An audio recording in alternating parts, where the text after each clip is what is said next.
Hey everyone, and welcome back to Demon Slayer Chronicles. Today we'll be diving into episode 8 of the Entertainment District arc titled Gathering, which is really the kickoff of the full-on combat, and it is so good to see. As always, my name is Andrew Nimsgren. Alongside me, I have Dylan Beal. And Dylan, we got the big reveal. We got this brother-sister combo last time, and now we're getting to see them both in action. It's just beautiful. It's so good to see full-fledged Demon Slayer combat again. I think we've got snippets here and there, but just to see an entire episode of it, God, did I miss that. Yeah, it's been a while since I've felt like this for Demon Slayer. I mean, I guess obviously the movie, but before the movie, man, it's been forever since we've had like a really good fight. The feelings I'm getting now is right when we were about to fight the Spider Demon Yep. family thing of like stuff is getting real, like the stakes feel like super high.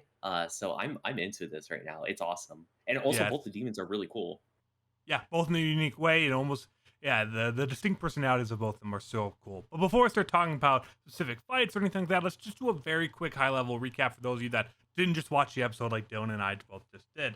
But it starts off with learning a little bit more about shinobi history after the demons claimed that they went away hundreds of years ago, claiming that they didn't, and we actually learn a lot about Izui's backstory here that we'll dive into a little bit more. But after that, it's pretty much full-fledged fighting from there. We learn about how the demons have to both be beheaded to kind of kill them, and then we see the group split off, really with Izui taking on Gyutaro, which is Daki's brother, and then the rest kind of being left to take on Daki. And both groups are kind of struggling, but at the very end of the fighting, which I'm summarizing about a 15-minute fight there, we do see one of the wives come out with a giant, what kind of gun is it again they're doing?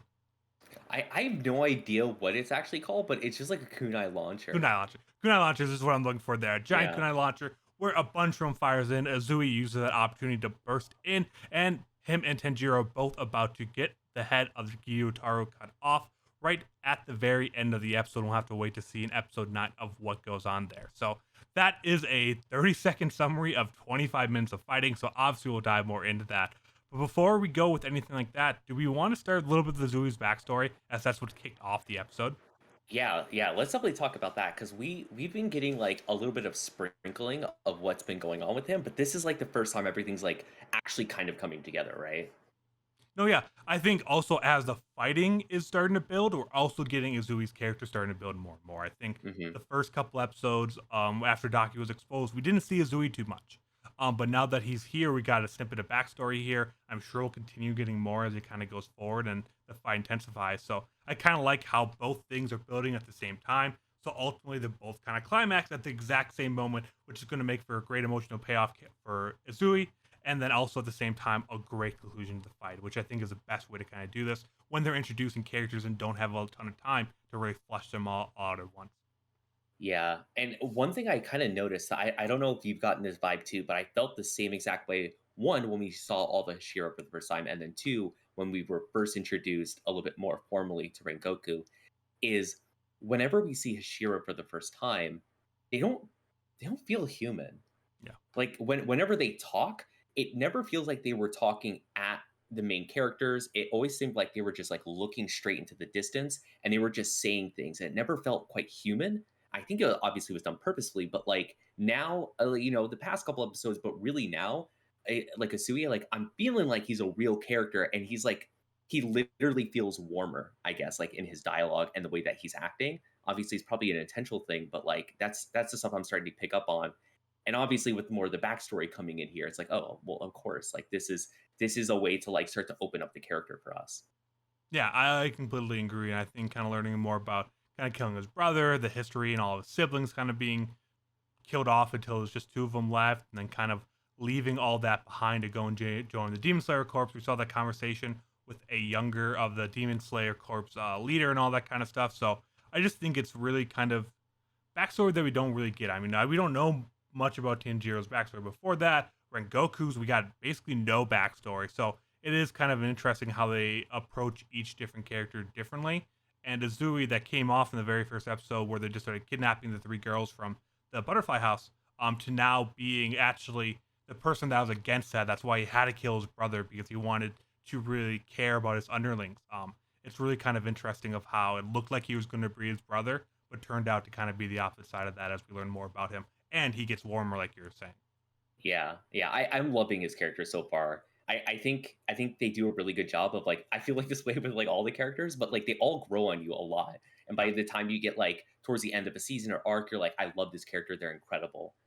We're just gonna have to hopefully not get the same heart punch that we did at the end of the movie. So crossing my fingers right now that we don't get any deaths here. But I don't know. I'm loving the introduction to Shira, and I hope I don't know, like I don't want to say I want them to do the same exact thing for all of them. I kind of want them to do the same exact thing for all of them. Yeah, no, I completely agree. But I think that'll be coming down the road. Right now, I think something that you really liked through that episode was you talked a little bit in like the pre-show was about his fighting style and kind of what he thought about that. Yeah. So the thing that like really like made me think about this was like he just says it like very bluntly. Like Utaro is like, oh, well, of course you're a shinobi before you're a swordsman. Mostly then like downplaying his swordsman abilities. But for me, I was like, oh, that makes a ton of sense. Like, of course, this is how he's going to approach being a fighter. And like whenever he is at his peak in fighting, you could see he's using like all the shinobi tactics. Like he's not running in there with just a sword. He's doing all the crazy stuff like on his swords, he's like holding the tip to make it Yeah. longer and throw it out, which is super cool. Or he has those bombs that he's throwing around, or just like throwing out the kunais. Like it's so cool because I feel like if everyone ran around with a big katana and just slashed at people with their breathing techniques, it could get boring. Like Yeah. this could get boring very easily. But the fact that we have a Shira that fights in a really unique way, and not only in a unique way, but like a way that's like I don't want to say accurately tied to the time and era or whatever, because obviously it's not. It's like played up, but like in the idea of the fantasy of shinobis, like he really leans into it. I love it. It's so cool. No, I mean I completely agree. I mean I think early on, like, oh wow, Zenitsu, Inosuke, Tenjiro, they all had such their own unique ways, and Zenitsu's using the thunder jumping around, and I think they do that well with the breathing style and just kind of their character, just the personality. But bringing Azui, it really shows of how similar all other Demon Slayer fighting has been in the show up to this point. There's differences between breathing, but ultimately they're all doing some really cool move with the sword to finish him off. Azui has so many other different techniques, which I really love, while demons have always had such wide varieties of fighting styles. So I really do hope to consider to see that. I think there will be going back to Hashira. I mean, we've seen that the water Hashira is going to be very much sword based and all that kind of stuff. But I think seeing some of the other ones in the future not be like that would be a super cool way to continue to spice it up and then go back to the roots every so often here and there. Yeah, and what I also think is really interesting is part of his fighting style is using his wives too, Yeah.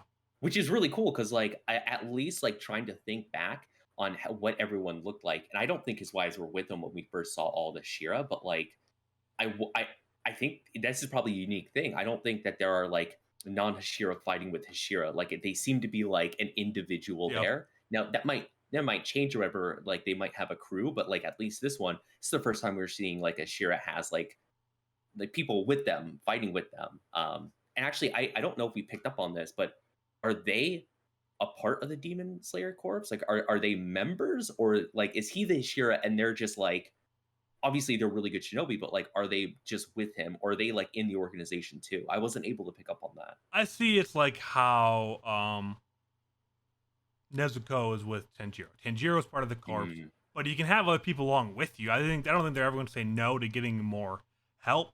And people kind of along, but I don't think they follow like the strict codes and all that kind of stuff. Would be my guess of kind of how it is.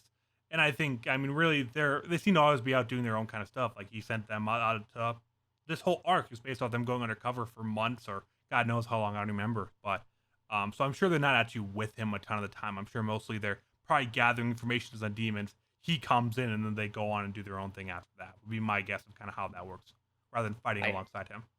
yeah, yeah, that's a good point. One thing I was thinking about that like I need your lore check on this because I totally forget.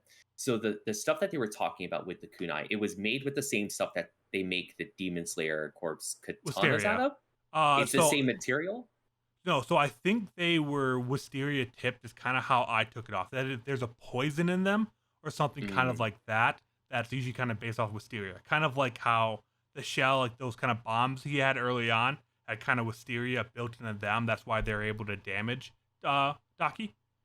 That I think it's pretty much going to be the same with these kunai. So maybe they're built out of it and they're kind of laced with the wisteria. So I'm not exactly sure how it works, but ultimately we've seen that um, wisteria is, or what are the exact naming of it is required to pretty much kill demons outside of daytime. So I'm assuming it Okay. has something to do with that, whether it's a poison or something like that. Okay, okay. And that makes sense then. Yeah, because I was a little unsure because it's been a bit since we heard about it, so I need a quick lore check. But yeah, the scene where they take the kunai launcher and he like purposely takes the hits because all he wanted to do was get an opening is like real cool. It's so cool. Yeah, again, it just and that goes back to like reminding us that he isn't just a human. Hashiras aren't gods, but they're not human. It feels like sometimes they're somewhere in between. They'll bleed just like everyone else, but when they have to step up, they're a different level, which I think they always kind of remind you. Even in an episode where they kind of brought him down to earth, that kind of attack there was like, nah, he's different. I know it was figuratively speaking. They bleed just like humans, but they literally don't bleed just like humans. They could just stop the bleeding by like That is true. breathing By like hard. breathing, I forget about that.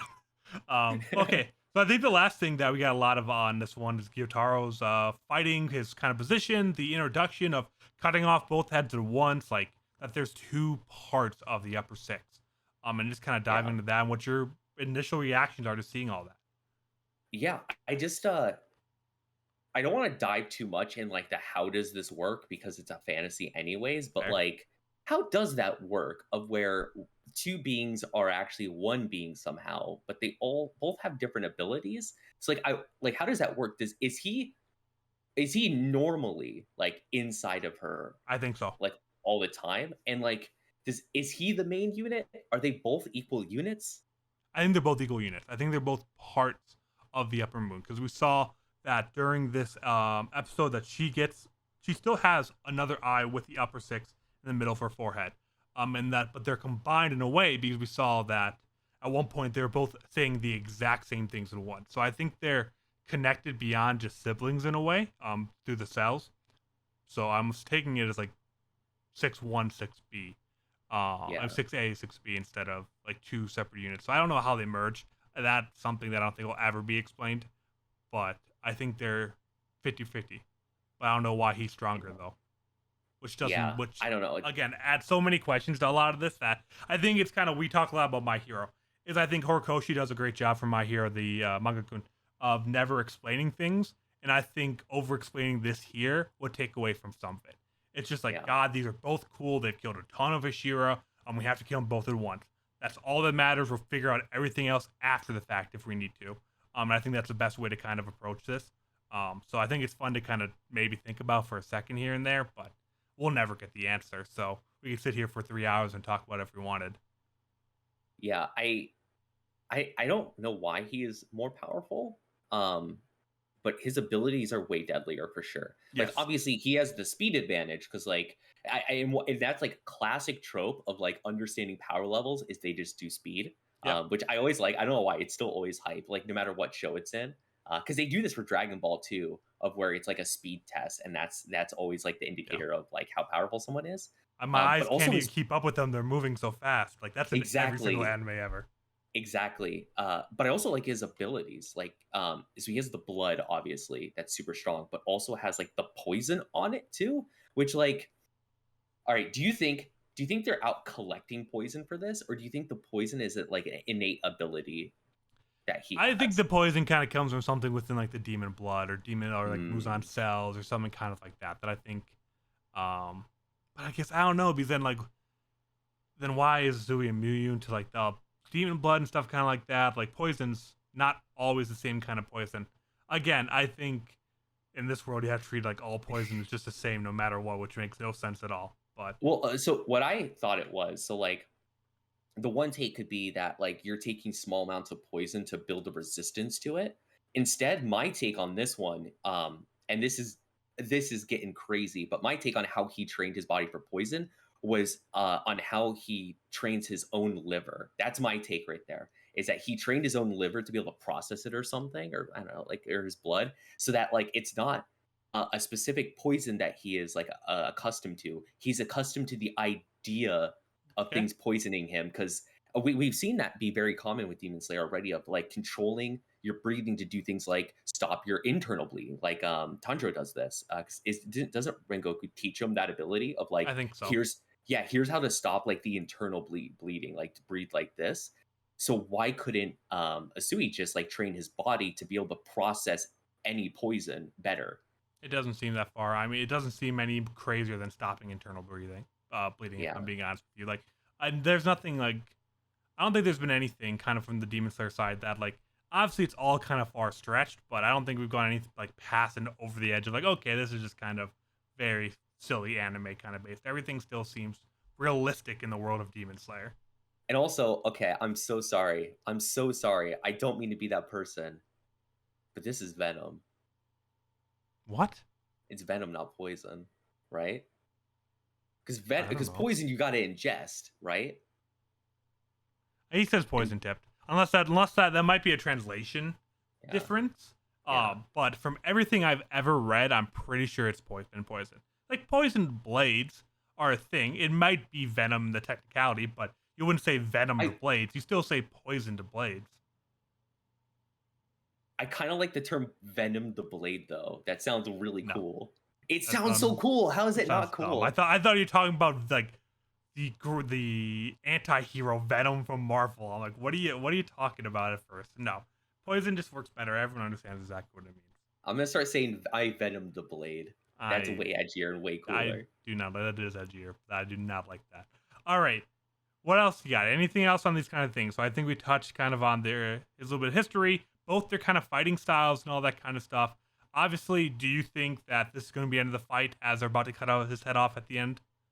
Um, okay, well, no. I'm just gonna say no because of the episode count. But that does make me think of like if it doesn't end here, how does this fight end? Because like I think we're at the point of where everyone's stuff is out there at this point, right? Like we have all the wives, we have Asui fighting, we have all the boys, like everyone's doing their thing. What pushes this fight over the edge to get them to win? Because is it what is it? Like I don't know because I don't think Asui has like a secret ability he's waiting to No, pull out or we anything. haven't really So seen that from anyone yet. Some people will go plus ultra and lack of better words, for like fighting and stuff like that. When Goku went to his limits right before he died and all that kind of stuff, we've seen people push a little beyond their limits, when they've had to. But I think taking Kunai and kind of getting really up in this face is already pretty close to that. So yeah, I agree of kind of seeing what changes there. I don't think okay, so I don't think Asui dies because we just had an Ashira death. They can't kill two in a row. That'd be crazy. Why But not? what I guess they don't Why they won't they not? can't It's because they Demon can't Slayer. just Everyone dies in Demon Slayer. they Have can't we just keep met a killing people. character that? Yes, I can. No, okay, here's why. Okay. I don't think Asui's gonna die, but here's the way I think that they give us the ending with an impact and then they don't keep just Okay. killing Hashira off. Okay. It's one of the wives.